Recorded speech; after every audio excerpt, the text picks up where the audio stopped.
Më e bukura e gjithë kësaj është që unë hyte njerëzit që zgjedh ta mbaj për vete shtatzanin, shumë për vete, se ashtu trurim. Deri në momentin që se mbaj dot më për vete, pra deri në momentin që barku bëhet aq i dukshëm sa se mbaj dot më për vete, domethënë bëhet evidente, dyshuese etj. Dhe duke marrë parasysh faktin që në shkurt e thash, dhe njerëzit thonë që unë ngela me barkun për jashtë, ndërkohë gjysma e postimeve janë dimër me borë, po nejse. Po still nuk e kuptoj se çfarë i pengon tek barku i një shtatzane dhe akoma nuk e kuptoj se çfarë problemi ka nëse barku i një shtatzane nuk është i mbuluar.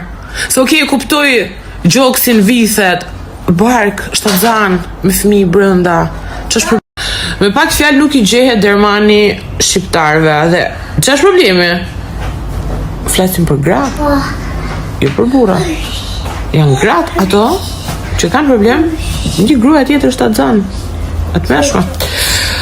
Si gjetë dermani, kur e nxjerr shtatzanin na lodhe, a thuti janë tu e majt ato. Kur nuk e nxjerr çana bën si interesante, a thu vetëm ti ke një shtatzane, kështu gjëra është domethënë. Prandaj unë nuk kam dalë. Nuk kam dalë të flas se nuk kam nervat mirë pastaj me